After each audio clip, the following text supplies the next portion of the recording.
Hello gang, good to have you back again. For those of you tuning in for the first time, I am the Articulate Grunt. Welcome to my channel. Now, over the course of my lifetime, through an uncountable number of conversations with members of the Native American community, whether they be my family, my friends, acquaintances, or just random individuals, members of the community that I had conversations with and never got their names. Whenever it turned to politics, whenever it turned to challenges, whenever it turned to those things blocking the forward progression of the Native American community, one thing always came to the forefront. One thing always seemed to be the biggest blockade, the biggest stumbling block. That was lack of representation, lack of a voice, lack of the ability to get their wants, their dreams, their loves, their desires, their opinions put forth and heard. Not just by people, not just by the news, by the government itself, because almost everything has to filter through one bureau or another. And by going through those bureaus, you go through various yes men, checkpoints, and levels of bureaucracy to where it gets diluted, dispersed, and just dissolves. It means almost nothing. And that's been one of the greatest frustrating points.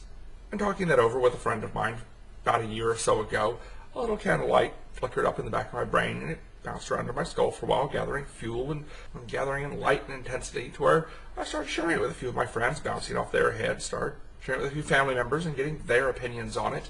And today, I'm sharing it with you, and I want your opinion. Quite simply, the greatest challenge being communication and the lack of representation. My proposal is this: the formation of a 51st state, a Native American state. Hear me out. Now, the easy part is just saying, let's do it. After that, you'd have to get a consensus. How many members of all the tribes are there? And what's the consensus? The population, the constituency role. Now, once you've got that, next part's easy, getting the total land mass. How much do all the reservations put together equal in square mileage? Well, it better be more than some of the current states, like Rhode Island, a little bitty thing. Because quite simply, I'm not suggesting that we go, okay, these 4 states come together here, let's cut out a huge chunk, and that's the new Native American state. Everybody migrate again. No, no. We all know that would just, no.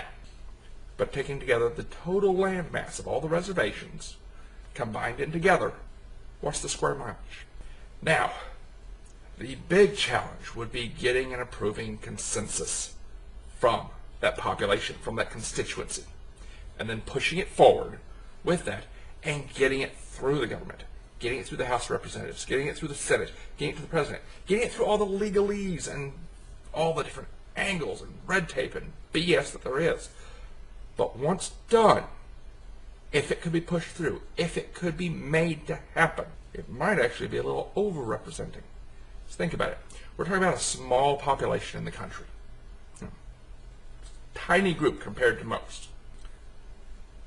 Who would, with the implementation of a 51st state, the Native American state, whatever agreed upon name would go upon that state, would have at least one representative in the House of Representatives, an elected official in the House of Representatives. Because in case you don't know, the House of Representatives, their number of representatives within there is determined by the amount of population, the number of constituents, of voting populace you have in your state. So they'd have at least one, because that's the minimum. And then in the Senate, have 2. Every state, all 50 states, has 2. So it'd go from 100 to 102. And 2 of those would be the duly elected representatives of the Native American state. Period. They would be on the floor of the Senate, in the government, in D.C., for every bill, for every proposal, for every debate and discussion, every law that went forth. They would be able to voice the Native American viewpoint, the stance, the beliefs, the opinion of the Native American people on everything. Every budget, every stance, everything. And that would probably be one of the greatest levels of resistance coming from the other states and the federal government as it is, because that would be a massive amount of power handed over to the Native American minority.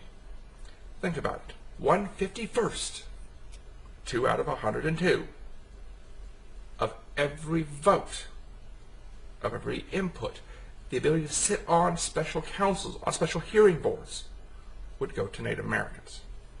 Now, can it happen? Yes. Is it likely to?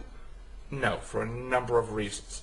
But if it could, if we could make it happen, I think that greatest stumbling block, that lack of a voice, that lack of the ability to be represented. One of the main contributing factors to the original American Revolution splitting from the British, the lack of representation, would be fixed. Give me your thoughts and comments down below. Hit the like or dislike. Subscribe if you haven't already. And remember, get up, get involved in your community. Because if you're not getting out there and somebody else does, and they do something you don't agree with, you don't like, and it's something you would never allow, you really got nobody to complain to but yourself, because they got up and did something and you didn't.